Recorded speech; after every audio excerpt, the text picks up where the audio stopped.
ওকে রেখে যারা বিদেশ যান তারা শুনে যাবেন। একজন প্রবাসীর স্ত্রী যখন অন্য পুরুষের সাথে চলে যায় তখন এলাকা পাড়া প্রতিবেশী বিভিন্ন মানুষ বলে কি জানেন, খেতে বউ রেখে বিদেশ গেছে কিন্তু ভাত কাপড়ে কি পেট ভরে, নারীর তো আরো চাহিদা আছে, বিভিন্ন ধরনের বাজে কথা বলে। কিন্তু কিছু মানুষ এটা ভুলে যায় যে একজন মধ্যবিত্ত ফ্যামিলির ঘরে জন্ম নেওয়া ছেলের কাছে নিজের মাথার ঘাম পায়ে ফেলে ইনকাম করা না ছাড়া যে কোনো উপায় নাই তার পরিবারের মুখে হাসি ফুটানোর জন্য।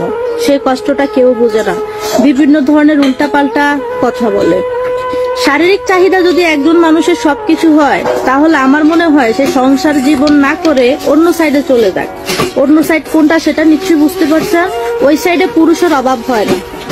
আর সব থেকে ইম্পর্টেন্ট কথা কি জানেন, একজন পুরুষ মাথার ঘাম পায়ে ফেলে শরীরের রক্ত পানি করে তার পরিবারের জন্য টাকা ইনকাম করে আর সেই টাকাই পাঠায়।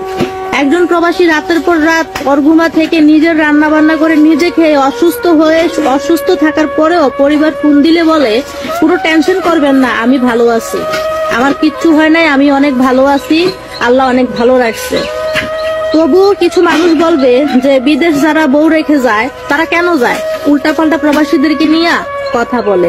আবার বলে যে বিদেশ তো টাকা হলে অ্যাভেলেবেল নিয়ে পাওয়া যায়, কিন্তু তার বউ তো পুরুষ পাচ্ছে না। এখানে বিষয়টা কি জানেন ভাই, একজন পুরুষ মানুষ যা ইচ্ছা তা করতে পারে, কারণ পুরুষের স্বাধীনতা আছে। পুরুষের যতটা স্বাধীনতা আছে একজন নারীর ততটা স্বাধীনতা নাই।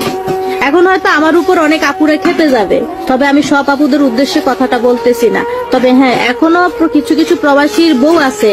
আমার নিজের আপু মামাতো বোনকে আমি দেখেছি যে দুলাভাই 12 বছর বিদেশ ছিল, কখনো তার চরিত্র খারাপ দেখিনি, কখনো একটা পুরুষের সাথে সম্পর্ক করতে দেখিনি। মানুষ তো একটা পুরুষের সাথে বন্ধুত্বও করে, আমি সেই জিনিসটাও তার মাঝে দেখিনি। তবে যেই প্রবাসীর বউ চলে যায় তারা কখনোই মন খারাপ করবেন না। বা অনেক পুরুষ তো বউ চলে গেলে স্ট্রোক পর্যন্ত করে। স্ট্রোক করে কেন, যে তার বউকে সে অনেক ভালোবাসতো, আর দ্বিতীয় কারণ হচ্ছে যে তার সন্তান ছিল। তার সন্তানগুলার কি হবে, তার সন্তানগুলা কাকে মা ডাকবে? কারণ একজন নারী বিয়ের পর যখন অন্যায় করে, অন্যায় করার পর একজন পুরুষ সেই অন্যায়টা ক্ষমা করে দেয় শুধু তার সন্তানের মুখের দিকে তাকিয়ে, যে আমার স্ত্রীটা যদি চলে যায় তাহলে আমার সন্তানগুলার কি হবে, তাদেরকে তো তাদের মতো করে কেউ দেখবে না। প্রবাদে আছে না যে এক মুরগির বাচ্চা কখনো আরেক মুরগি নেয় না, তাহলে সেখানে কিভাবে সৎমা মেনে নিবে? পুরুষ অতিরিক্ত তিক্ত হওয়ার পরে একজন নারীকে তার জীবন থেকে ত্যাগ করে বা তালাক দেয়। অতি সহজে অতি শখে কখনো কোনো পুরুষ তার স্ত্রীকে তালাক দেয় না।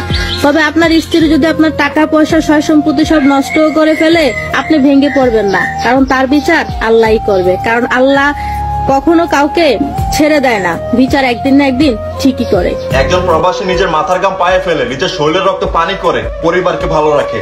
সকল প্রবাসী বউদেরকে বলতেছে, আপু আপনারা নিজেকে গর্ভবতী মনে করতে পারেন, কারণ আপনার স্বামীরা এত পরিশ্রম করে নিজের চাহিদাকে ত্যাগ করে দেশ থেকে দূরে আসে শুধু আপনাদের জন্য, শুধু আপনাদেরকে ভালো রাখার জন্য।